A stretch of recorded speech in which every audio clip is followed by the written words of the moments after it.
So again, a warm welcome to all of you, and thank you so much for joining us this afternoon. I'm going to kick things off immediately by introducing His Excellency, the Ambassador for Peru, Mr. Correa, and he's going to just welcome everybody and introduce our panelists. Over to you, Ambassador. Okay, thank you very much, Otto. My name is Jorge Felix Rubio, and watching this video, in fact, I miss my country a lot. And but you know that Peru and South Africa have a different history, a different geography, but we share many common characteristics. Peru, like South Africa, is a multicultural, multiracial, multilingual, mega diverse country affected by climate change, both countries. We both are mining countries. We have a good experience in the agro-exportation, agricultural exports. No, and another thing very important, an important part of our population has African roots. And in our opinion, the job that we do here in the embassy, we have to develop our affinities. The most important thing is that society get to know each other and interrelate more. And I believe that tourism is the best instrument to achieve this goal. And talking about tourism, I am honored, very honored to introduce the Peruvian team in this panel. Jennifer Pizarro. Jennifer Pizarro, she's bachelor degree in tourism and hospitality management with master studies in cultural heritage and tourist management with more than 70 years of experience in the national and international tourist sector, with an emphasis in digital marketing and high-end tourist services. She is currently working as the Asia-Pacific Regional Market Executive that covers the Peruvian tourism promotion in several countries, developing effective market plans to generate interest to Peru. For Peru, José Koechlin von Stein, CEO of Incaterra Hotel, company established in 1975, pioneering ecotourism and sustainable development in Peru. He is also chairman of the National Chamber of Tourism, CANATUR, and emeritus board member of Conservation International, Washington, D.C. So we have two important experts in tourism of our country, of my country. Thank you, Ambassador, and thank you for those introductions. And a welcome, obviously, to Jose and Jennifer. And thank you so much for taking time out to share your insights and thoughts. As we've done before, and I think it's really the theme of what we're trying to do with this series of webinars, is to really have a bit of a conversation and a little bit of a chat. It's always about trying to personalize the market and the destination, trying to understand a little bit more about the local experiences that people could anticipate. We all have perceptions and perspectives of destinations, and that's fine because that really underpins ultimately why people are looking at different places in the world and why they want to travel there. But I think parallel to that is an opportunity for us to talk a little bit more about other experiences and opportunities that makes the destination potentially attractive for travelers and tourists that want to visit Peru. And for me, and we're not going to talk about it immediately, but one thing that really jumped out at me was that I was reading an article last week where Peru, a restaurant in Lima, has just been awarded the top restaurants in the world. And in our discussions, it turns out that in the top 50 list, there wasn't just the one that won, but there are 4 restaurants in total in Peru that have made the top 50 restaurants in the world. Now, I don't know about the rest of you, but that is something that I had never really thought about And of course, we focus and think about cuisine as a very important component. But how unbelievably exciting for the destination to be recognized globally for its cuisine, such a prestigious announcement. So I think hopefully that already starts to reset a little bit the mindset in terms of how we're going to pursue our little conversation today. But of course, like with everything, there are some practical bits and pieces that we need to work through, because we need to know how we access the market. What are the requirements for South African travelers? How easy is it to get to Peru? And what can they expect through that process? So putting that to the panel, and maybe Ambassador, you can help us in this process, because obviously at this stage, we don't have any direct air access from South Africa to Peru.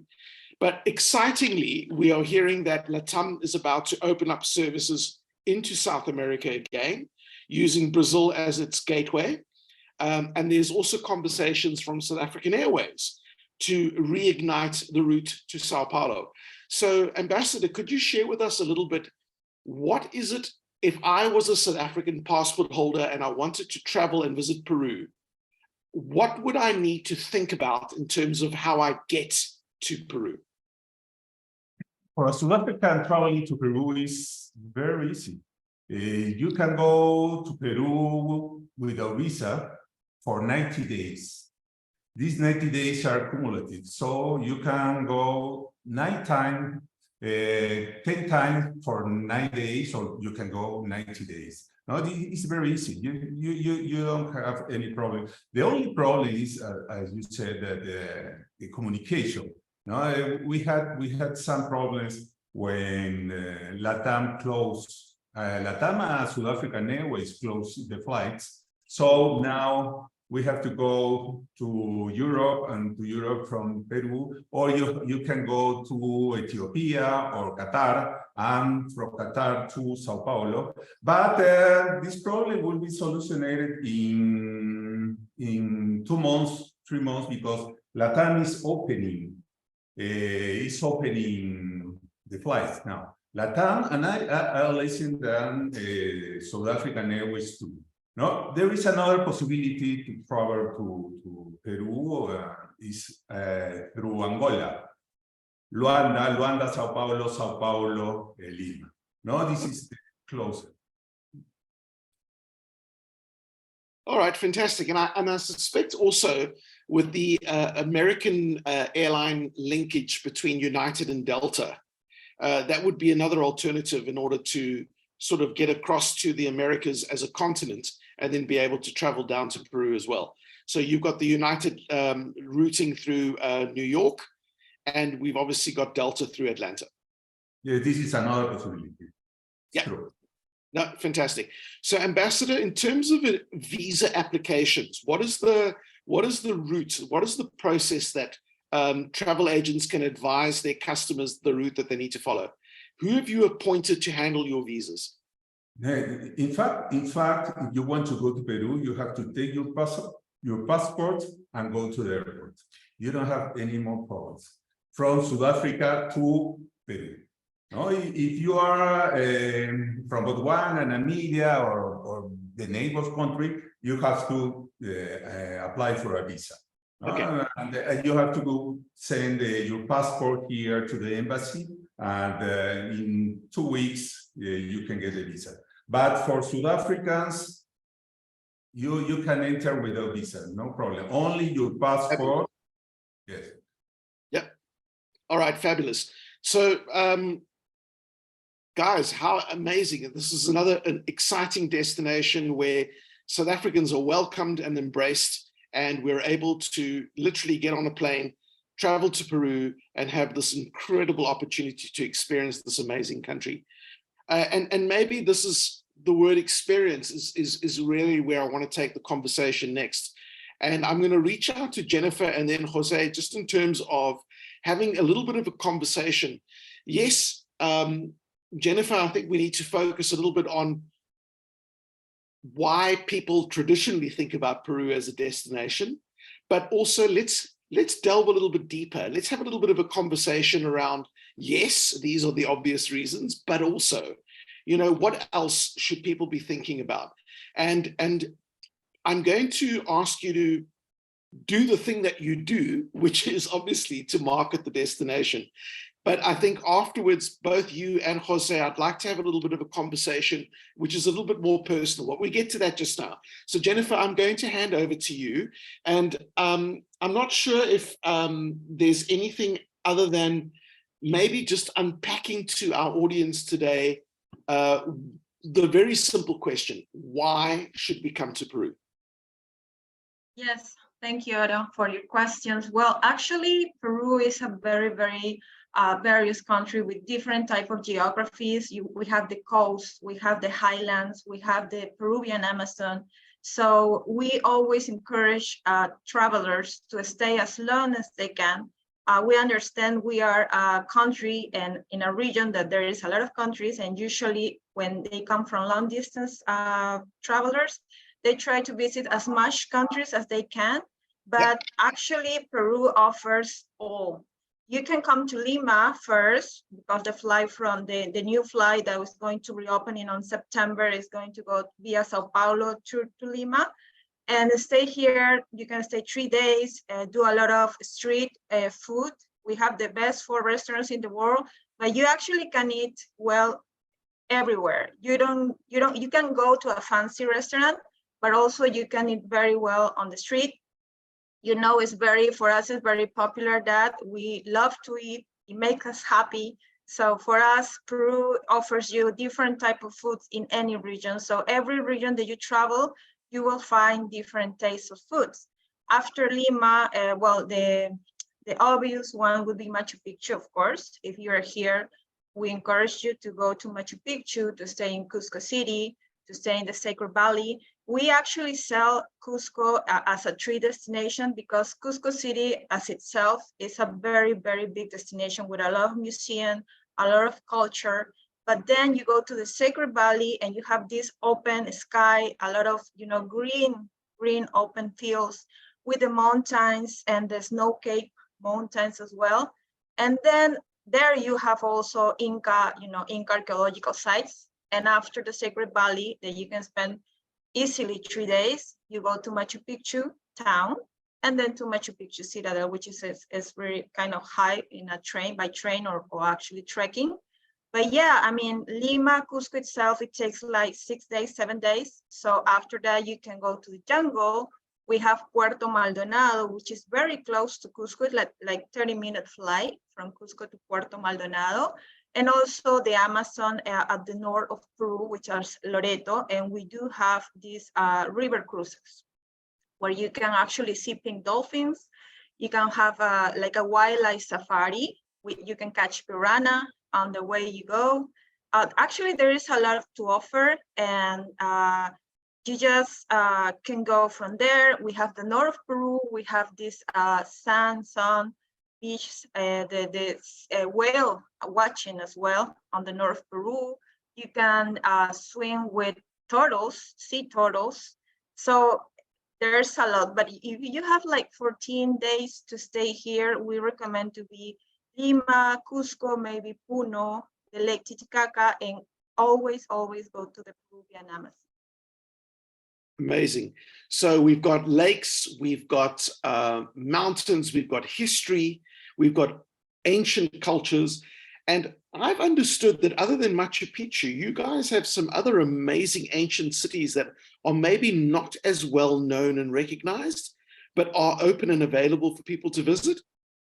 Is that correct, Jennifer? Choquequirao could be one. It's like the sister citadel of Machu Picchu. Exactly. It's kind of, yeah, it's a hardcore trekking, but not impossible. So yes, Choquequirao will be the sister citadel of Machu Picchu that is not well known, but it's really beautiful to see. So for the more adventurous and those that have got a bit more fitness, that's definitely the way to go.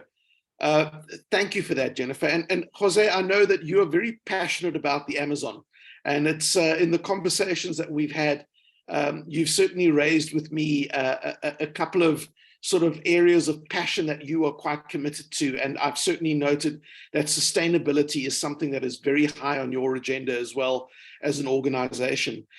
What is it that you would like to share with our audience today with regards to why they should come and visit your country? Jose, you're muted, my friend. There we are. There we go. Thank you, Otto. And thank you, all of you who are interested in Peru. As I am interested in South Africa. It's my first time to Mala Mala was in 1976. Since then, I've been several times to Africa for the sheer pleasure of the aroma, of the scenery, of the people you have in South Africa. It's maybe one of my best places to go to, maybe the one place I would have moved to if that would have been my case. So I can relate to you as if I may express why would South African come to Peru, as we've had here the main people from CC Africa at the time. It's we've walked around the country. What is it that brings attention to South Africans, in my experience? It's not the bush, but the forest. It's the Amazon forest is so different. It's a tropical forest. It's not a big five. It's the amazing 5,000 or 5 million. It's so many people. It's biodiversity here is high. Absolutely different from the South African experience. And it's the people. You were asking about other places to visit in Peru, and let's relate to over 5,000 years of civilization in Peru. So that brings many places to visit of real ancient Peru. With some difference amongst them, but very, very, the experience, as you said, the experience, it's not just only the civilizations, the man-made, but nature. It's the forest. When you go to Machu Picchu, it's the cloud forest, which is different. It's let's say in one hotel at the Inca Terra Machu Picchu Pueblo Hotel, the bird count, according to Cornell University, it's 294 species within the hotel grounds, within city limits. So it's not a big extension, just 10 hectares. So it's the largest number of native orchid species in their habitat. So it's abundance of life expresses in diversity, and diversity of natural life brings in a reaction from humankind, and that's what you referred by gastronomy. It's the many potatoes, maybe 3,000 to 4,000 varieties of potatoes. The many corn, 28 varieties of corn. Oh, sorry, 58. It's 28 of chili, pepper, not pepper, but chili. So it's the abundance of biodiversity and the reaction of people to biodiversity. The reaction, you can see people living the way they lived 300, 400, almost 500 years ago before the Spaniards arrived. So it's the same agricultural instruments. It's the same weaving of the fabrics to wear. It's the same way of life, and that relates to poverty. Unfortunately, we still have many poor people in Peru because of different situations, but we are trying to bring that up, to bring the income up via tourism. It's the way to have a meaning, a purpose to your trip. You may have a lifetime experience, truly, but on that, you may be benefiting local people, because it's rural Peru that you will be most of your time at, which is fantastic. In Lima, you have gastronomy, and well, it's a big, nice country. It's a destination in itself. It sounds amazing, and I guess there's some commonalities there, because if we think about two very important components that is very important in terms of people making decisions around choices for destinations. The one is evidently sustainability, and the importance of us protecting the planet and how we impact that through travel and tourism. But it also presents opportunities, doesn't it? Because just like South Africa, we also experience a very big imbalance between wealth and opportunities.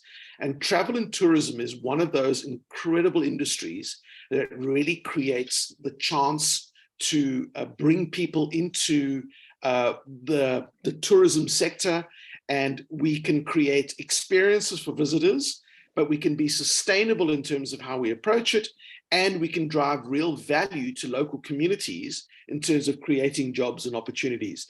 So I think that in itself is a very commendable and a very encouraging way to approach what I, in my mind, understand as being sustainable tourism. Ambassador, I've got to bring you in as the non-marketeer from a tourism point of view, but as a citizen, how would you think about presenting your country in terms of experiences for people? So what comes to first of mind? Like, you must meet so many people in your job all the time. And what are the things that you as the ambassador say, me personally, this is what I think you should do and what you should experience and what you should visit when you travel to Peru? In fact, I think one of more important points is that Peru is a country, is a very versatile country. Right? You can do that you want to do. You can choose what you want to do.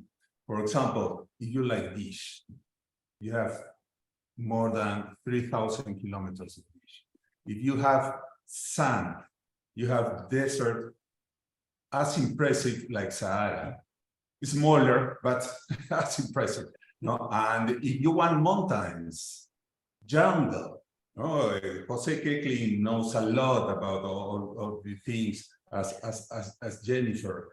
But I think maybe for my interest, I think one of the most important is is ancient civilizations.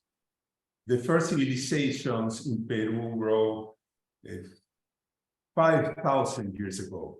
5,000 years ago. After that, we had many civilizations in the coast, civilizations in the mountain, civilizations in the jungle, in the north, in the south. So the ancient people in our country, they thought the world in a different way. And this is the most important you can go to see. I think, okay, I'm a diplomat. I like to see the world. It's different when you go to a country, when you understand that ancient civilizations understood the world in a different way. So this is, I think, it's important. And of course, if you like to eat, fabulous. And if you like to drink, fabulous too. Fantastic, Ambassador, and thank you for that. And you know what, I mean, I've always had a big passion for history personally, and you know, we hear about these incredible ancient civilizations and what they achieved and what they did in terms of setting a very clear idea around how we today still, as modern civilizations, act and function and operate. And it's surprisingly, for me at least, it's surprising how there's so much commonality in terms of what we can learn from what those civilizations did and taught us and showed us, which I think is so incredibly exciting. And sites like Machu Picchu are so important in terms of presenting that reality from a South American and from a Peruvian point of view around, you know, the value and the history and the culture of an ancient country at the end of the day. So I think that's really, really exciting stuff. So thank you. So I guess I want to move the conversation a little bit forward, and we touched on it earlier, and thank you everybody for contributing towards the conversation around cuisine. And I don't want it to overemphasize the conversation today, but at the same time, I think South Africans are passionate about food too. Let's be clear, and I think that there are a lot of commonalities in terms of the way that we think about food and how it nourishes us and the approach that we take to food, and how incredibly exciting for you as a country to be in a position where you find yourselves today, where last week Central Restaurant in Lima, Peru was announced as the world's best restaurant. I mean, that is an incredible achievement. And what's more exciting for me is the fact the focus is on local cuisine. It's based on local food, traditional. So maybe we can chat a little bit about that. So what is happening in the food world in Peru that is exciting people? And what is it that we as visitors to Peru can expect? We spoke about street food, and we spoke about, obviously, you know, these top restaurants. But Jennifer, what is it that's exciting the world at the moment around Peruvian food? Why is everybody paying attention? I think it's the history that the ambassador and Mr. Koechlin mentioned. We have the 5,000 culture that we already have our own ingredients as a Peruvian country before the Spaniards came to Peru, but also we have a lot of migrations from different parts of the world. So we have a lot of a big community of Asian community, like Chinese, Japanese migrated here. We have a big community also from Africa. We have also Italians. We have some French. So all of that is like a melting pot, you know, all combined. And we create like thousands of dishes with original ingredients from Peru, like ingredients. You have different types of fruits in the jungle, for example, different variety of potatoes, like more than 3,000 varieties of potatoes. I think all of that, when you mix it up all, you create all this greatness of food that it was like a secret, because like maybe 20 years ago, nobody knew about that. But now, you know, the world knows. So as I mentioned in the beginning, I think that is the main interesting, because people when come here, they think we have maybe 1, 2, or 3 dishes that are spectacular, but actually, no, it's not because I'm Peruvian. I would say that all the food is really great, and I think that's the history behind the food, behind the gastronomy, that is putting us in this position right now. And I think South Africans can probably really associate with that as well, can't they? I mean, you know, we're called the Rainbow Nation.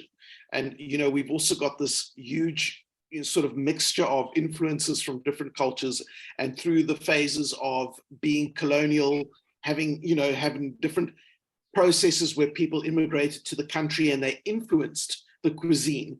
But I also think that there's probably quite a lot of commonality in terms of the things that we enjoy. You know, like we call it a millie, you call it maize. That's a big staple in your diets. We love meat. We're very passionate around cooking on fires. And I suspect that, you know, some of that sort of definitely sort of filters through. Jose, from your thought, you know, just that Jennifer sort of triggered the whole idea around this idea of this 5,000-year-old civilization that has, you know, some really amazing things to offer from a cuisine point of view. What is your personal take on that? Otto, if you have Netflix at home, turn in Virgilio,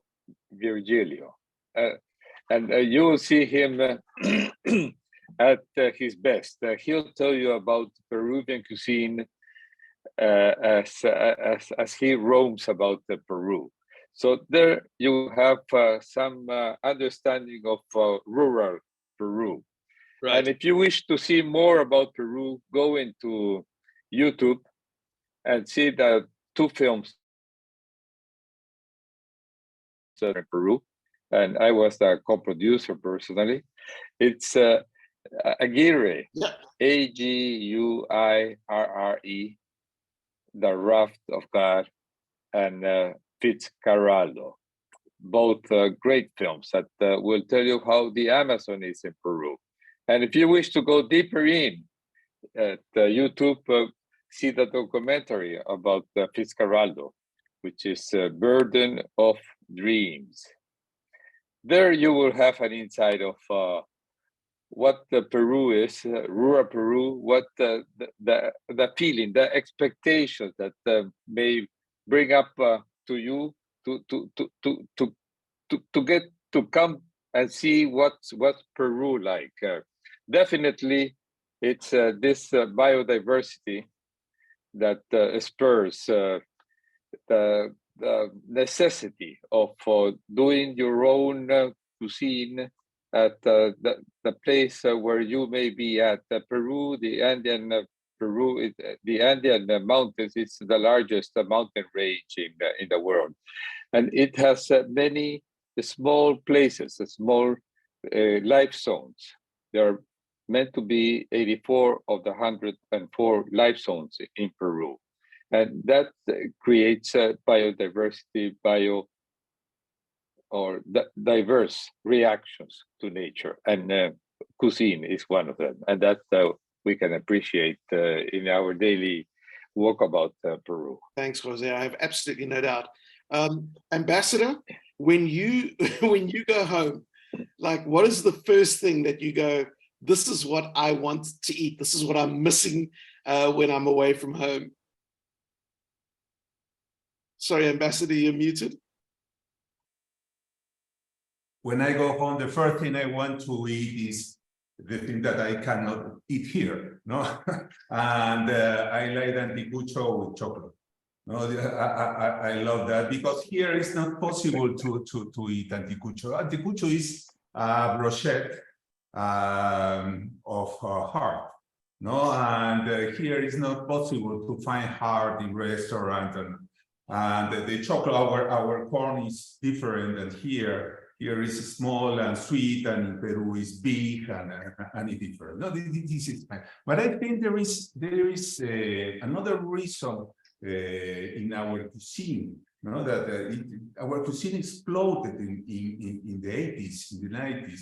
No, we have always eaten well. We have always had good food, no, but for Peruvians. No, but in these periods, in the 80s, in the 90s, I know that many Peruvians, the future chefs, went to Europe to learn cuisine, to learn how to show, to learn the food show. So they went there and they learned how to present the food, and how can they use the food show using the Peruvian food, using with the root of our food, no? And they began to work here, and it was very good. And they began to export our food.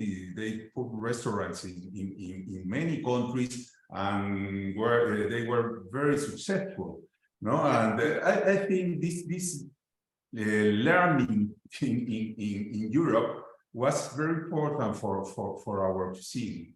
No, we have a problem here. We don't have any Peruvian restaurant, no, in South Africa.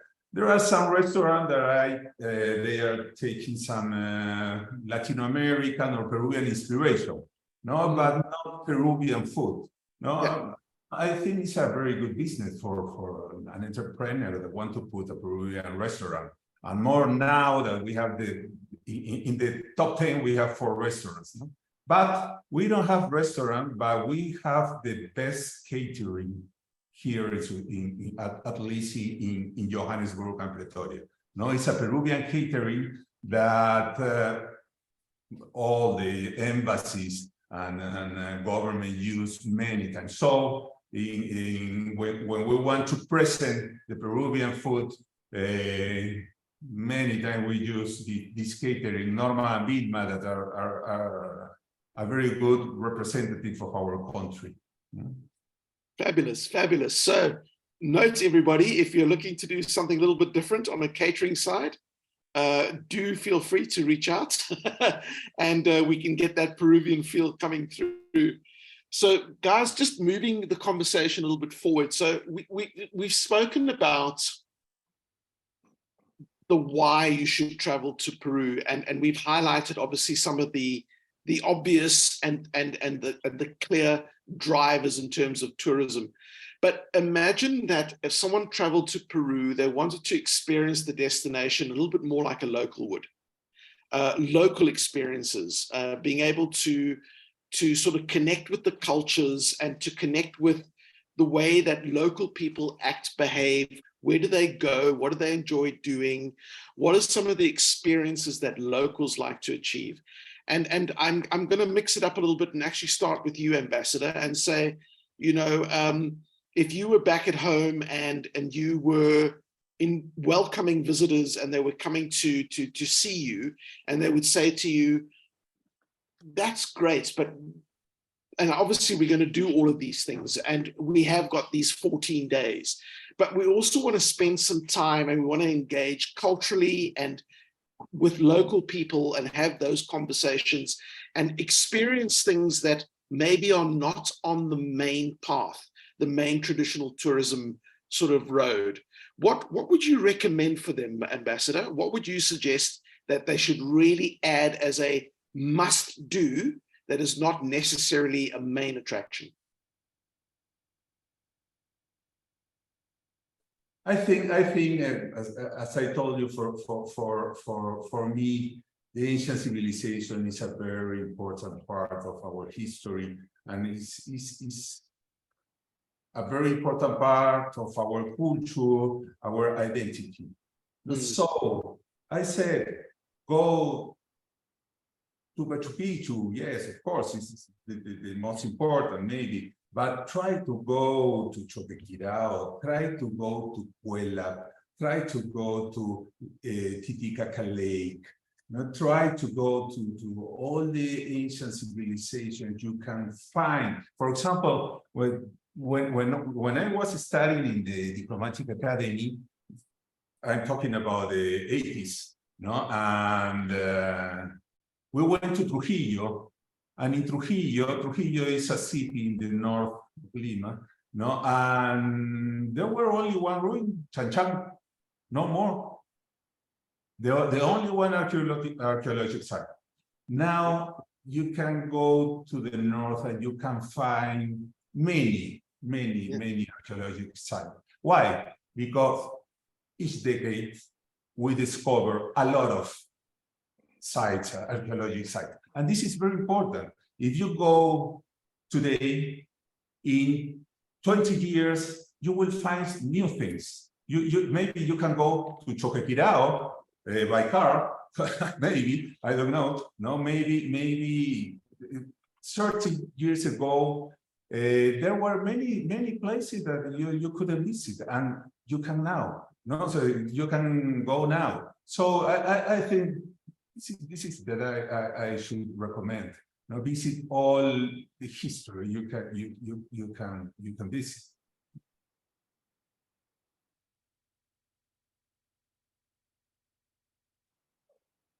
Otto?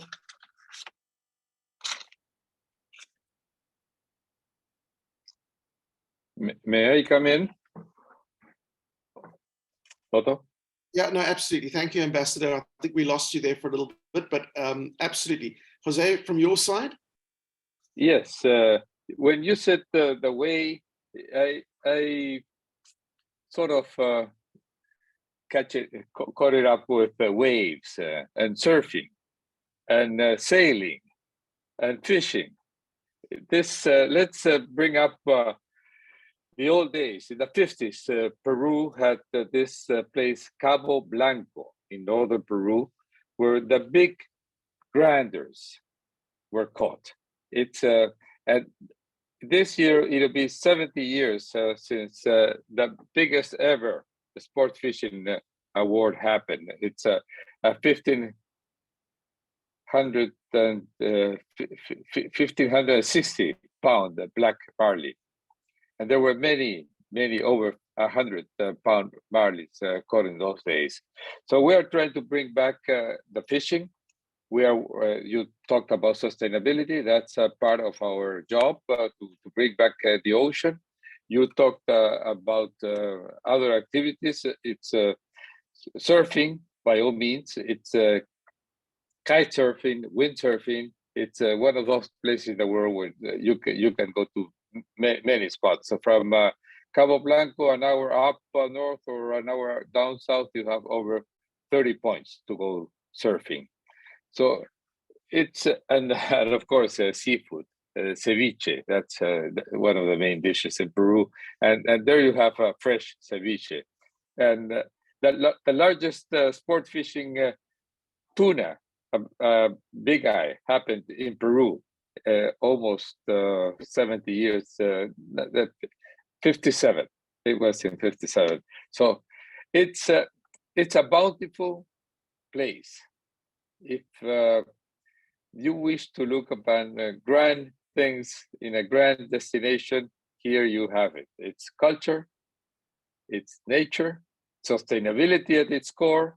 We've been working on the inventory since 1978 to learn what is there to be sustained. So conservation has a scientific academic basis. And fishing, it's not the big fishing because of the ocean has been depleted, but it's coming back, and that's what we have to do to make it come back. So Otto, it's Peru. By all means, it'll bring up expectations. It'll bring back satisfaction. Sounds fantastic, amazing. Thank you, Jose. Jennifer, from your side, outside of the mainstream, is there anything you as a Peruvian, like the one thing that you'd go, if you want a typically local experience, what would you recommend that, you know, South Africans should think about? Well, from my father's side, I'm from Cusco, actually. So I have that local experience from Cusco City. And actually, Cusco being as touristic as it is, I had the chance when I was a kid to live Cusco as a local, because all the holidays I went to Cusco. So I would say in Cusco, living as a local is, you know, they go to church in the morning. After church, they go eat tamales, which is very different from Mexican tamales. They're really sweet and salty. On the corner of the main square of Cusco City, there is a woman who sells tamales like 60 years ago. Now is the granddaughter. So are the same taste. And I used to, you know, to look for the tamales when you go out to church with my grandmother in the 80s. So the woman is still there. It's very, very like traditional. Then locals usually, well, they go to the market, the regular market, not the supermarket, where you can feel the fruits, you can feel the vegetables, all the corns, and usually they prepare their own food. And on weekends, people from Cusco used to go to the Sacred Valley to spend all the afternoon, because it's actually 1.5 hours from Cusco City, and it's a very, very nice road to go. And there you can do some activities, like there's one activity that you can cook under the earth, the dirt, and it's like called Huatia. When they cook in the field, they always pay tribute to the Pachamama, which is the Mother Earth. So people from the Andes always respect the Pachamama, and they ask for permission so they can cook, you know, in their field.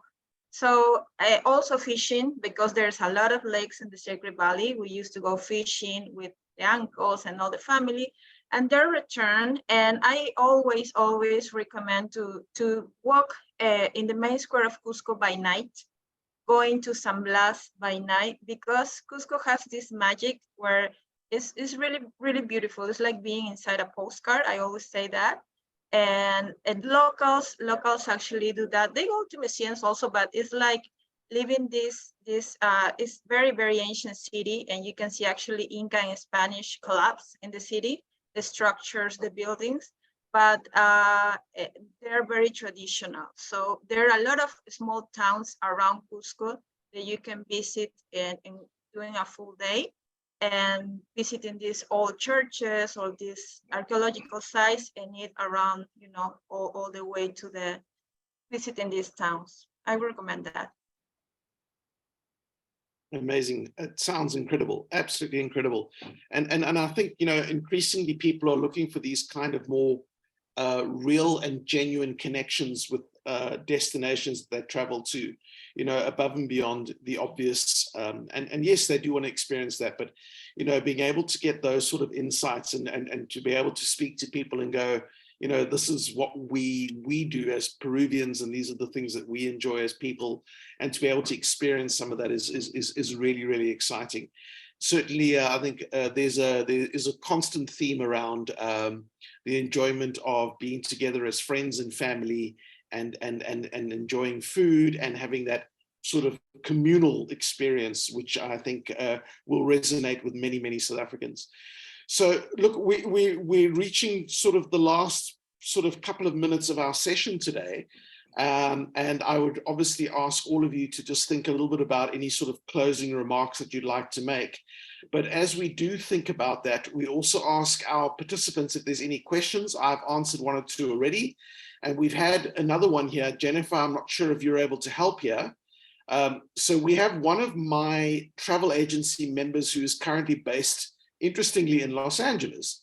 And Jennifer, she says, so Johnson is going to be there until October. Is Peru easily accessible from Los Angeles?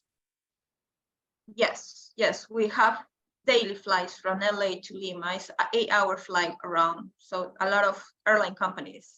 All right, fantastic. All right, good.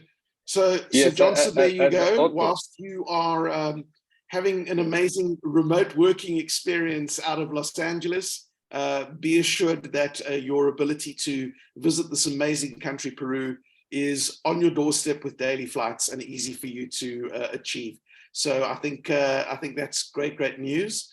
And so I guess with that, maybe starting with Jose, is there any closing remarks, anything that you would like to just as a final comment share with our participants today? London. You can hop in from London in a few months' time, maybe 3 months' time. So there will be a direct flight there. And Joburg, London, Lima, it's why not? Once I was in London and I went for the weekend to Joburg. So I've done it, so why not you? Excellent. So there we go, guys. Increasingly, as the capacity expands, it's becoming evident that we're going to have multiple ways that we can access this really amazing destination. Jennifer, from your side, any sort of last closing thoughts that you'd like to share with our audience today? Yes, well, saying that Peru is closer than you think. So we're not that far away. It sounds like we're very, very far, but no, we are not. So we are a very welcoming people, as Mr. Koechlin and Ambassador Rubio said. Besides the culture, besides the food, besides the nature, people, Peruvian people is very welcoming. So you will be very, very happy if you visit our country. Lovely. Thank you so much, Jennifer. And by the way, I think we're familiar with everything being long haul. You know, for us as South Africans, we're adventurous, we enjoy traveling, and we fully understand that even if we travel to Europe whilst we might be in the same time zone, that's a 10, 11-hour flight. So we're familiar with having to travel long haul in order to experience some of these amazing and exciting destinations. So Ambassador, that leaves it to you to wrap it all up and sort of say, is there anything final that you would like to share with our audience today, and any last closing remarks before we wrap it up? Okay, thank you very much. I think that Peruvian and South Africa don't know each other too much. I think we have to closer our relation, but not. I'm not talking about political relations. I'm talking about societies. No, the society has to know each other better. No, Peru is a country of ancient civilizations, and South Africa is the cradle of humankind. No, so we have many things in common, and I think there are many opportunities to know what we can offer. For example, when there was the COVID here, and when the airports closed, we had 120 Peruvians here. No, so I think. Wow. Peruvians comes to South Africa more than South African goes to Peru. No, so I think we have to promotion our country professionally. No, but I think this is very important. And of course, I want to thank you for this opportunity. Thank to you and Rodrigo for give us this opportunity to talk about our country, to talk about our tourism, our food, our culture. Thank you very much, and I hope to have this opportunity again. No, thank you, Ambassador, and thank you for taking time, and what I'm sure is a very, very busy schedule. And also to Jose and Jennifer, thank you. We really do have a global panel here today in terms of the geographic locations where we all find ourselves. But I think more importantly, it shows you that the world is actually quite small, and there is more that we have in common than we have as a difference. And I'm really grateful for having had this conversation with all of you and having this opportunity to learn and understand a little bit more about your country and what you have to offer. I think there are exciting times ahead. Ambassador, please feel free at any stage. We would be very happy to support you in any cultural events and any other activities that you may be presenting in South Africa, where we can help to close, if you will, the differences and the gaps, and we can allow our citizens to sort of interact and engage and have an opportunity to experience the culture and the history and what is clearly an amazing country with an incredible history. So anything that we can do to support any of your cultural experiences, we would be more than happy to promote and help you in that space. And to our participants today, thank you. And as part of the video, which we are recording, we will obviously be posting this through Embassy Direct, as well as through the ASATA Resource Center, so that our members who were not able to join us today will still have access to this content and have an opportunity to enjoy this webinar. For me, it was a really, really great and a lovely personal experience to spend this time, this last hour with all of you. And just to close everything off, I'm going to hand over to Rodrigo, who has made sure that we've been able to put this all together. Again, a big thank you to all my panelists, and Rodrigo, for you to just close things out. Yes, thanks, Otto. Yeah, definitely. Firstly, to all our attendees, tonight for me, afternoon for some, morning for the rest. Definitely a great appreciation for the distinguished panelists, Ms. Pizarro, Mr. Koechlin, definitely my good friend, Ambassador Rubio, who's doing an excellent job representing his country in South Africa. And I'm sure, and we're hoping that this platform today allows them to increase the visits of South Africans to that beautiful country that is Peru.